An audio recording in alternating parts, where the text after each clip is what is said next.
오늘은 마지막으로 고난에 대한 태도를 전하면서 은혜를 나누려고 합니다. 지난 시간에 고난이 다가올 때 우리는 고난에 대해서 어떤 태도를 가져야 한다라고 말씀드렸습니까? 먼저는 우리의 잘못으로 자신과 타인에게 고난을 받게 만드는 태도를 가지지 말아야 되고, 두 번째는 연단으로 다가오는 고난을 당연하게 받아들이는 태도를 가져야 되고, 세 번째는 우리는 적극적으로 그리스도의 고난에 참여하는 것으로 즐거워하는 태도를 가져야 한다라고 말씀드렸습니다. 오늘 마지막으로 네 번째, 다섯 번째로 살펴볼 것은, 먼저 우리는 그리스도인이라는 이유로 고난을 받으면 부끄러워하지 말고 하나님께 영광을 돌리는 태도를 가져야 합니다. 고난 가운데는 하나님께 영광을 돌리기 위한 고난이 있습니다. 나사로가 주님의 사랑을 받았지만 그가 병들었을 때 고쳐주시지 않았습니다. 그 이유는 부활을 통해 주님의 영광을 드러내기 위해서였습니다. 바울은 죽은 자를 살리고 수많은 기적을 일으킨 사람이지만 자신의 병을 고쳐달라고 하나님께 기도했을 때 고쳐주시지 않았습니다. 이런 때에 고난에 대해서 어떤 태도를 가져야 할까요? 본문 16절을 보시면, 만일 그리스도인으로 고난을 받으면 부끄러워하지 말고 도리어 그 이름으로 하나님께 영광을 돌리라 라고 말씀합니다. 먼저 소극적으로는 고난을 부끄러워하지 말아야 합니다. 질병이라는 고난, 부끄러워 숨길 것이 아닙니다. 실패의 고난도 죽음의 고난도 부끄럽게 생각하지 않아야 합니다. 둘째, 적극적으로는 예수님의 이름으로 하나님께 영광을 돌려야 합니다. 주님께서 나사로를 죽은 자 가운데서 살리심으로 영광을 받으셨습니다. 오늘날도 장애를 주님의 이름으로 딛고 일어나면 하나님께서 영광을 받으십니다. 불치의 병을 주님의 이름으로 딛고 일어나면 하나님께서 영광을 받으십니다.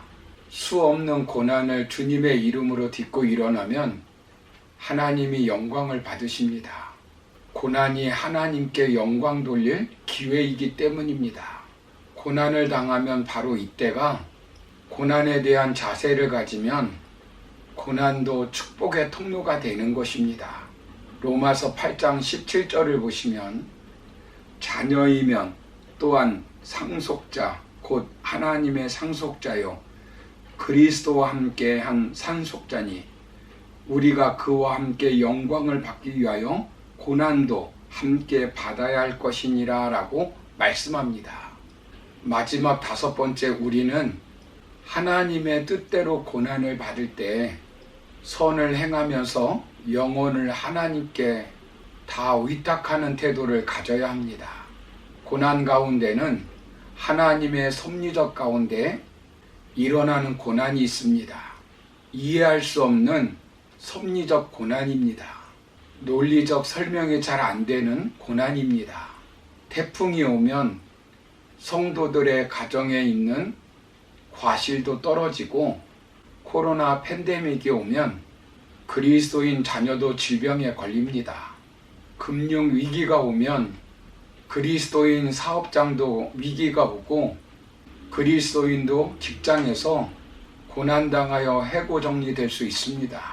그리스도인이라고 해서 생로병사의 고난을 피할 수 없습니다. 그리스도인이라고 해서 죽음이 피해가는 것은 아닙니다. 고난 가운데는 하나님의 뜻대로 받는 이해할 수 없는 고난이 있습니다. 욥처럼 선을 행하면 고난이 다가오지 않아야 하는데 선을 행하는데도 불구하고 고난이 다가옵니다.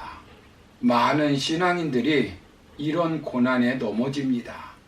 심는 대로 거둔다고 해서 열심히 심었는데 거두기는커녕 곡식이 모두 썩어버리는 것입니다. 열심히 기도하며 아이를 위해서 최선을 다했는데 아이가 대학에 떨어지고 취업이 잘 되지 않고 결혼도 하지 않습니다. 오히려 아이가 부모가 원하지 않는 길로 가버리는 것입니다. 이런 고난에 대하여 어떤 태도를 가져야 하겠습니까?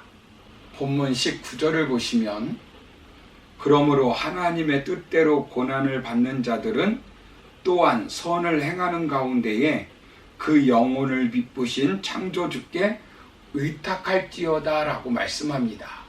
먼저 선을 행하는 것을 멈추지 말아야 한다는 것입니다. 선을 행하다가 고난을 받는다고 해서 선을 행하기 때문에 반드시 고난을 당하는 것은 아닙니다. 선을 행하는 것이 헛된 것이나 시간 낭비나 손해가 아닙니다. 왜 그렇습니까? 본문 17절, 18절 말씀을 통해 마지막 결산할 때가 있기 때문이라는 것입니다. 이 땅에서 결산되지 못하는 것처럼 보이지 않지만 선을 행하면 마지막 결산할 때에 상급을 받는 것입니다. 이 땅의 선행은 그 어떤 선행이라 할지라도 낭비가 아닙니다. 손해가 아닙니다. 고난을 받는다고 해서 없어지는 것이 아닙니다. 그리고 둘째는 미쁘신 창조주께 의탁하는 태도를 가지라는 것입니다. 여기 의탁한다는 말은 신뢰할 수 있는 벗에게 돈을 맡기는 경우에 사용하는 단어입니다. 즉 전적으로 맡겨버리는 것입니다. 미쁘신 창조주는 신실하신 하나님이시라는 것입니다. 약속하신 것을 반드시 지키시는 하나님, 믿을 수 있는 하나님이시라는 것입니다. 이 땅을 창조하셔서 모든 만물의 주인이 되시고 믿을 수 있도록 역사를 통치하시는 하나님께 다 맡기는 태도를 가지라는 것입니다.